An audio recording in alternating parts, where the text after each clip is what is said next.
Welcome to the Think Like a CFO podcast, where we dig into not only what it takes to start a business, but to keep your business thriving for years to come using my signature CFO money method framework. I'm your host, Melissa Houston, and I am a CPA and business financial coach. I have over 20 years of experience in business, and it is my passion to share my knowledge of business finance and personal finance with other women. You can also follow me with my column at Forbes.com or my column with Entrepreneur.com.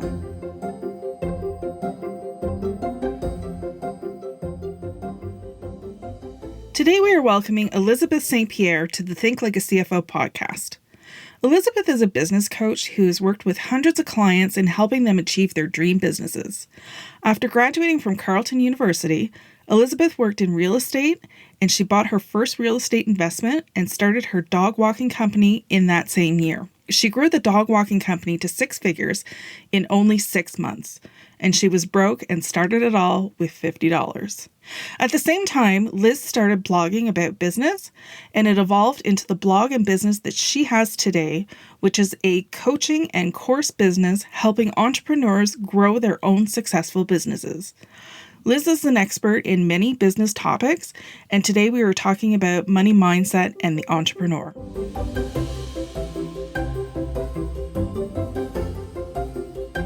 Hey Elizabeth, how are you today? Hey, I'm good. How are you? I'm good. I'm so happy to have you here with us today. I'm anxious to share your wisdom and knowledge with everybody, all the listeners that are out there. So if you want to start with telling me a little bit about your business coaching business and how you got started with it, that would be fantastic. Absolutely. Well, Melissa, thank you so much for having me. I'm really excited. And I'll tell you a little bit, I'll kind of give you the Cliff Notes version of my business right now. So when I graduated university, it would have been about 10 years ago now, I worked at a few different jobs. I wasn't really a good employee, we'll say that. And I always kind of had an entrepreneurial bug. I think a lot of people can probably relate to that. So I started in a bunch of different businesses. I started in real estate. I jumped to property management. I did a bunch of online businesses like drop shipping and went through a lot of different businesses. A lot of them didn't end up working until I grew my first business, which I actually ended up growing to 6 figures, which was a dog walking business, which I never imagined. Oh my God, that's amazing. I know. I never imagined myself doing anything like that. It completely came out of left field, but I was able to grow it really quickly. Like in 6 months, I grew it to 6 figures and I absolutely loved it. I loved running a business. It was just something so amazing for me that I love to do. And at the same time, I had also started a blog. So I was blogging about business and my journey along the way. And so I fell in love with the dog business and I fell in love with blogging. So that's kind of how I got started in the online space. And it pretty much grew from there. So I was talking about business and helping people grow their own businesses and marketing and sales.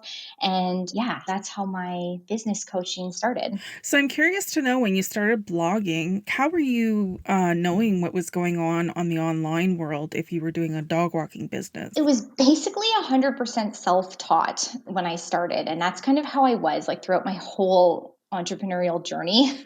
It was completely self-taught. So I just learned, how to get traffic, how to create content, how to structure content, and basically how to sell. Everything was 100% self-taught. And I just want to give the listeners a little background about how I came to know you, right? Of course. And because I just want everybody to know that I actually work with Elizabeth myself, and I absolutely love her. I find her wealth of knowledge is invaluable. So Elizabeth and I met each other on an online course, and ironically, we live in the same city. So it turned out to be really, really great. I know. What a small world, eh? Yeah. So then Liz taught me about how to use Pinterest to my advantage, like use it strategically, and Instagram and blogging. And she's just this wealth of information. She knows the online world so well. And every time I have a question, and I probably drive her crazy because I'm constantly asking her questions No, on the daily, no, never, never. but she's definitely my go-to gal. Oh my gosh, you are so sweet. Thank you so much. I love working with you though. And I know how ironic that we're in the same city. It's so awesome. I know, it's fantastic. And just meeting for lunch a couple of days ago, that was fantastic. I know, it's so COVID cool. No, friendly. I know. Of course, right? 2 meters apart. So then, are you still operating your dog walking business? So I still operate it. Yes, it's kind of, we've hired out a few people to help, and I've kind of been able to step back and get into the online business. Basically, full time, I'm in the online business. I kind of do some oversight in the Mm-hmm. dog business, but I think my real passion is in the business coaching and teaching the online strategies. That's what I really, really love. And how many years have you been doing that? Since I've been in it's been about 5 years, or close to 6 years now, actually, that I've been doing that. And the main reason, I mean, there's so many different reasons we could pick your brain today, but the main reason I brought you on the show was because I loved your perspective about money mindset.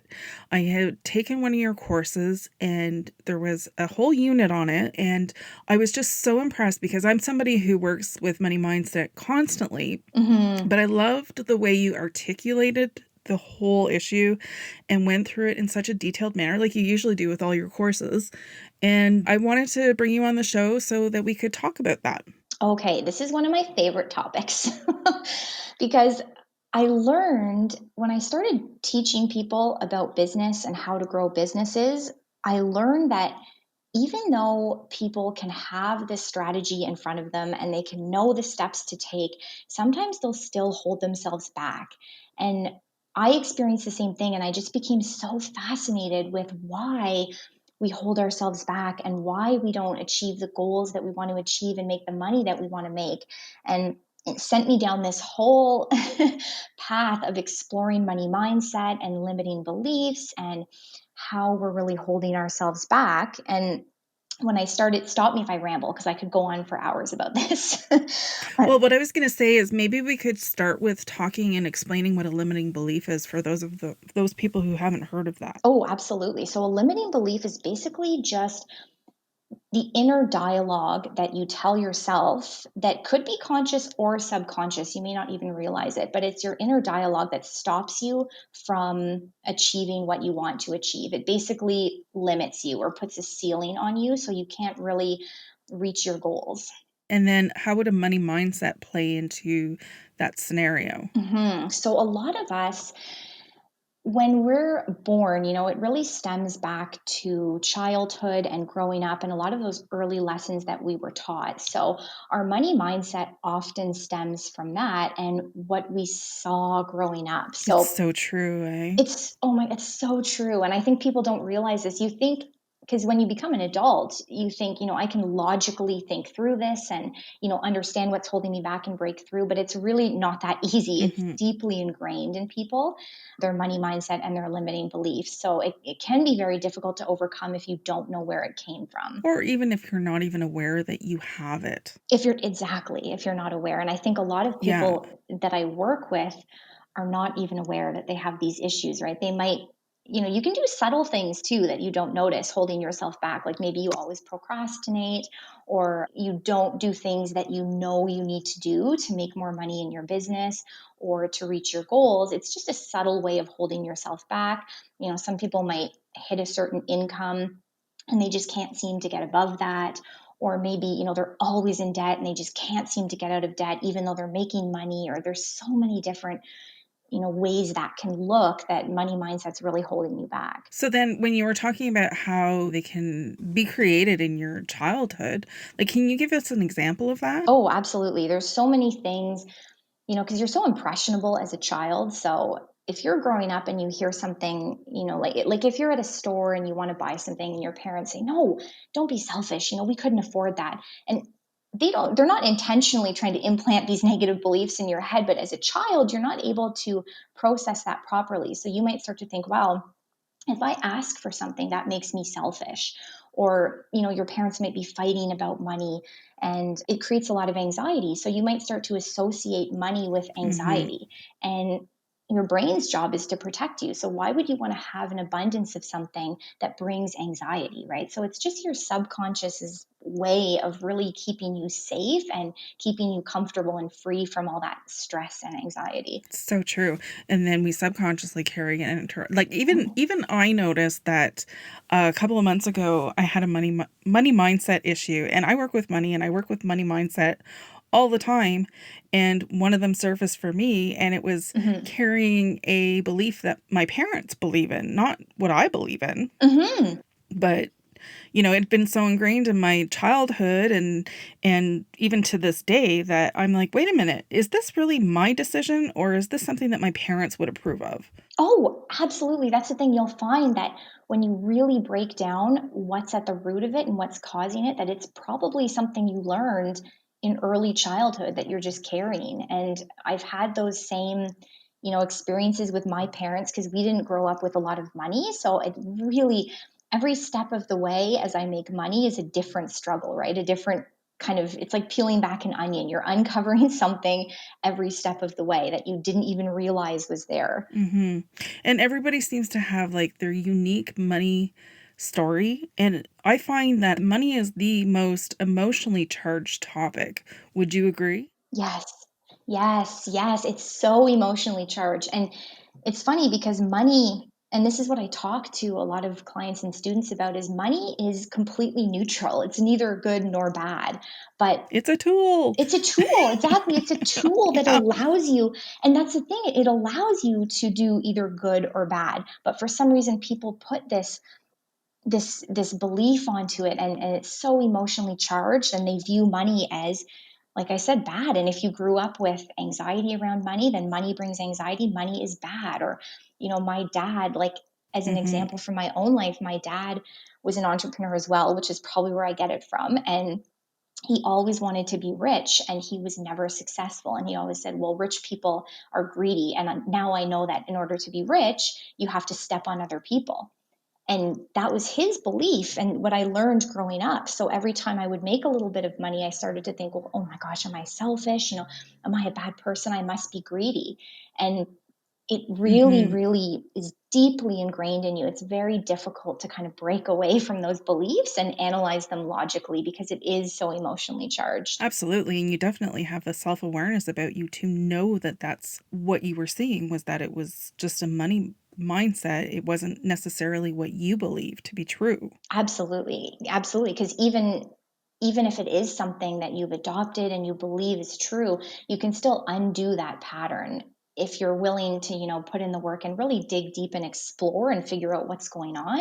You can actually undo Hmm. that pattern so then you can break through that particular belief. So, what type of scenarios do you commonly find yourself with your clients? In terms of money mindset issues, Yeah, I find there's a few big ones. I think the biggest one is people are afraid to charge high prices. I see that a lot, especially women, do you find? Yes, yes, absolutely. They're, Yes. they're afraid. They feel guilty for charging.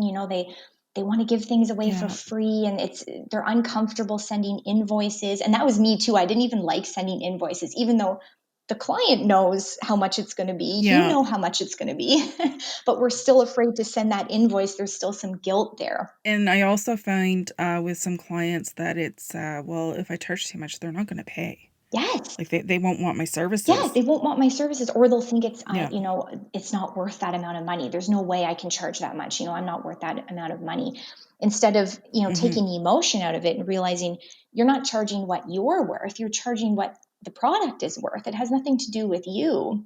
But for some reason we Hmm. place that, Absolutely. yeah, we place that negativity and that fear on the money, and it can really, really completely stunt your growth. Do you think it plays into the gender pay gap? I do, I see it a lot more with women. Truthfully, I really do, and I don't know what that boils down to. Why we have it more as women, or if maybe we grow up thinking that we need to take on more of that caring and nurturing type role, and it's selfish if we want something for ourselves. I'm not really sure where it comes from, but definitely I see the same patterns with women that I don't see as much with men. Exactly. And I also find that when I talk to clients about money mindset and charging what you're worth, Hmm. I ask them, well, what would your male colleague charge?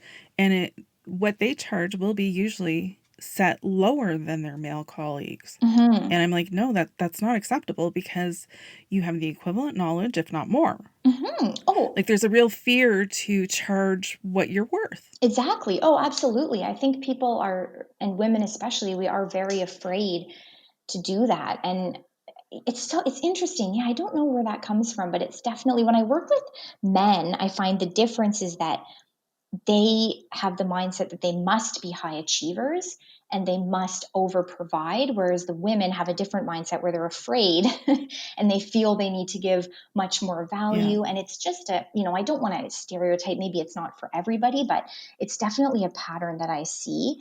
And yeah, it's just, and then they end up chronically undercharging, and then they're not making enough money, and then they're frustrated, and it spirals into every aspect of your Hmm. life. And then what do you typically see when a client finally does raise their fees to what is competitive and basically market dictated, like when they're charging what they're worth?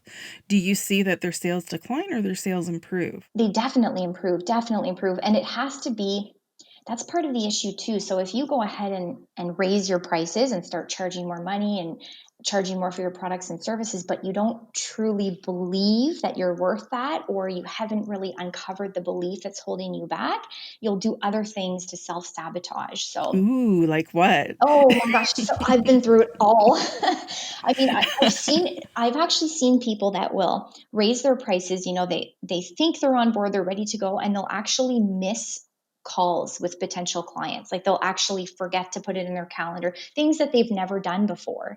And it's that fear holding them back because they're afraid to actually make that amount of money. So they'll sabotage in other ways. They won't show up.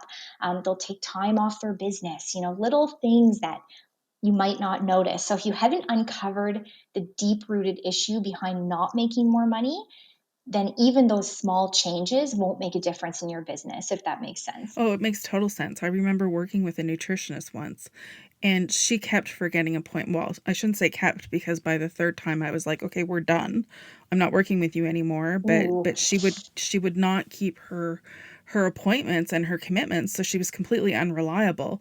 And I know for sure that was a money mindset issue because of the way she carried her business. But I didn't realize that that was a common practice among people who have mindset issues. I thought it was just Oh, being unreliable. oh, oh no. I think it definitely, and I know because I'm ashamed as well. I'm not ashamed anymore, but I used to be ashamed that that was one of my biggest issues is that I would have people excited to work with me that were ready to go, and I would get busy. I'm doing air quotes here, but I would get busy and miss calls. I wouldn't be reliable. I would under provide service in the hopes that people would leave. And it sounds so it sounds so strange when I think about it now, but when I first started my business, these were all issues that I dealt with, and I knew it was happening, but I couldn't figure out why, and I couldn't figure out how to break through until I started looking at the money mindset issues. That's what changed it all for me. And it's scary how the brain works like that, eh? We know that we want to make money, we want to make our business successful, but Mhm. then it works against us like that. It's incredible. And that's the other thing that I started to learn too, is I used to think, why is it working against me? But then I realized when you're doing things like that and when you're self-sabotaging, your brain's actually trying to protect you. It's not working against you because it realizes that money brings conflict or anxiety, or fear. So your brain is trying to protect you from having to experience that. So it's actually quite a beautiful process when you think about how amazing your subconscious is. Because truthfully, it's really just trying to protect you because the only story it knows is a negative one about money. So it's really incredible that it works that way for you, just to try and keep you, comfortable and content, basically. So, of all the money mindset stories that you've heard or that you've experienced yourself, is there like a particular big one that you want to share with us?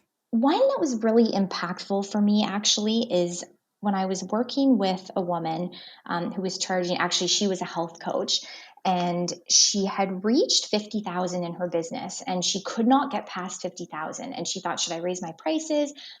Should I try and take on more clients? And she always seemed to plateau at 50,000. So we started working through, some of her early childhood memories and maybe what could have sparked that self-sabotage. And she said, one thing, I have to be honest, I feel guilty, is because when in my business, when I ended up making 70,000, my first year in this business, my mom said, well, oh my gosh, at the height of my career, I only made 50,000. So that's ridiculous. And her mom was ashamed, almost disappointed that she brought in so much money, and more than her mom. There was almost this guilt going on. And Yes. she had no idea. Yeah, she said, oh my God, Mm-hmm. I had no idea that could be the reason, that guilt and shame, that I was holding myself back. So Mm-hmm. it's something to pay attention to, especially like not even the early childhood, but what's happening in your life now, and the people around you and what they're saying to you, and just what you're hearing in day-to-day life that could have such a big impact on your finances. Mm-hmm.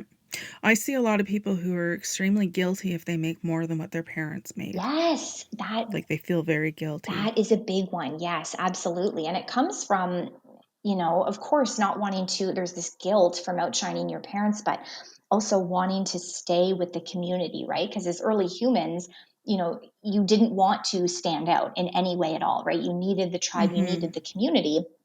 So now, fast forward to 2020, when that's no longer necessary, but it's still ingrained in us. We so deeply want to stay with our peer group and our family, and we don't want to outshine them or stand out. And it's a sense of camaraderie. So that's a really, really difficult one to undo, for sure. For sure, because, it's the fear of outgrowing them or them outgrowing you, and you have to move on and find new people. Exactly. Yeah, it's an unfortunate part of life sometimes, but it does happen. Oh, exactly. Growth is definitely the most difficult thing, especially when it comes to money, because when you make more money, it's more opportunity to, change your life. So that's the fear, right? Is how Mhm. will, what expectations will people have of me? How will I be different now? And, how will I navigate this new world? Do I need new friends? Do I need to Yeah. stop hanging out with my family? Like there's so many things running through our heads when we think about money, basically. It's so, like you said, so emotionally charged. So now that we've spoken a lot about money mindset issues, I'm just kind of curious to explore how it would look on the other side once you sort of work through the issues and how you would actually work through Oh, them. absolutely. It's like taking a breath, honestly, and a weight off your shoulders, and it will completely change, your business, your mindset, everything. And a big misconception is people think that, once they uncover their negative belief, that they can just say, well, okay, I'm just not going to believe that anymore. But that's not the way it works. Your brain won't accept that. Your brain needs to have some sort of belief in place. So you need to replace that negative belief with something more positive. And just as an example, if you think rich people are greedy and they had to step on other people to get there, and money makes you selfish, you have to replace that belief with, well, does money really make people selfish? Are there examples of people who are rich and not selfish? Of course. So that belief can't possibly be true. And you have to really replace all those beliefs and start to reframe your thinking about money. And then once you do, money goes back to being neutral, which it always has been, and it always should be neutral. And you can change your perceptions and your feelings about it to be much more positive. And you just start viewing money as a resource to allow you to do what you want to do in your life. And you can give to people, and you don't have to be selfish. You can be amazing and have a lot of money. It just makes you more of who you are. So as soon as you start unwinding those beliefs, and it's really important to replace them. I don't want people to start doing money mindset work and not be replacing the beliefs with something more positive. But as soon as you really replace that with something more positive, it completely changes everything. So then I understand how in theory that works, but in a practical situation, if you're used to constantly having this belief that, okay, let's use the example of, I'm greedy if I'm rich, Hmm. then if you're replacing it with something positive, which I completely agree with, and it's fantastic, how do you get yourself into that habit? How do you I guess you have to catch yourself when you think the negative thoughts? Yes. So I always recommend this to people. So when they think they're dealing with a money mindset issue, which 99% of us are, so this is probably a good exercise for everybody to Mhm. do, no matter what. But I always recommend to uncover what you might be Mhm. thinking, that you write down your 50 earliest memories about money. Ooh, smart. I like that. Yeah, so positive or negative, because I know we we did focus a lot on the negative here, but you can have really positive memories about money too. But you want to write down your 50 earliest memories. Yeah, usually the positive memories don't hold you back. It's the negative It's ones. exactly. You'll notice when you Yeah. start thinking about it, the negative ones crop up more than the positive. But anything, like if your parents, shamed you for asking for money, and a lot of this can be painful, but you have to remember it wasn't their intention to implant these negative beliefs, right? It's just as children, we don't have the logic to be able to think through what's being presented to us. We just kind of take it at face value and it just becomes part of our belief system. But if you write down those 50 earliest memories, it'll become very clear to you what is making up your money story. And then once you know the negatives, you have to actually logically think through all of them. So exactly, if you think, I'm selfish for making money, rich people are selfish, you have to logically find examples of where rich people are not selfish, of where, they give money to charities and they're very generous with their money. So you know it's not true. And then Mhm. you have to remind yourself not only when you find it cropping up, because it could be cropping up all day, it's something, Mhm. I recommend people practice daily. So all the time, especially in the beginning, when you're trying to rewrite your money story, that you tell yourself the new positive beliefs every single day. So every morning, every night, whatever you like to do, just so you can, your brain loves repetition. So you want to repeat it as much as possible. You really want to get it ingrained in there that this is your new money story. And it might take, it could take some people months if they really have to work through a lot of issues, right? I know it took me I still work on stuff. I still have a new Mhm. money story for myself that I recite every day. And it helps so, so much to put you in the right frame of mind, especially before you start doing business, right? And trying to go out and get clients and customers. It's so, so important. Absolutely. I mean, especially like as an entrepreneur, when you're starting your business, you become vulnerable to so many different issues.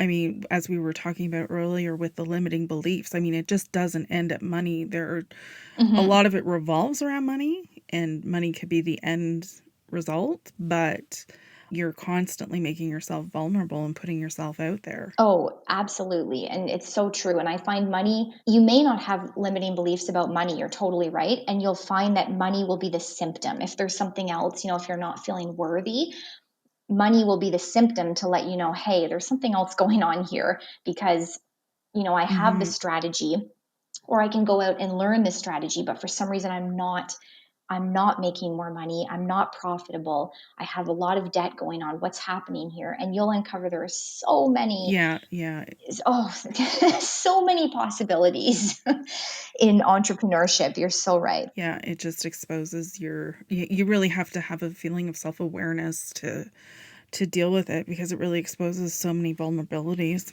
Oh, absolutely. And it's about surrounding yourself with people who can help you with that too. Because I find Yes. for entrepreneurs, right? Yeah, it's really hard because you might start a business and your family doesn't understand, your friends don't understand. So Mhm. yeah, you don't have anybody to share things with. And sometimes you just want to Yes. vent, right? Sometimes you have negative stuff, you just want to vent it a little bit and move on. And when you're sharing that with the wrong people, the wrong opinions can become, really negative, can really, really hold you back and put a damper on your entire business. So Yes. Yes, absolutely. I love what you're saying because I'm a huge believer. And I was just writing about that earlier today, where my advice to anybody who's starting out is make sure you've got your support system in place. Hmm. And they have to be in the entrepreneur community, and they have to understand not everybody has to be, but you need at least one person who you can talk to, because you're going to have your days where you're absolutely feeling defeated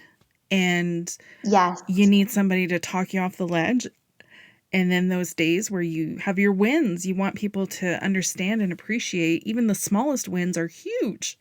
And your family and Yes. friends Oh, wouldn't necessarily understand the context of what's going on with you. oh no, you're so right. No, you're so right. And even the smallest little, if you're having a bad day and then they say, well, maybe business isn't right for you, that can Exactly. completely derail. It can Exactly. totally derail everything, right?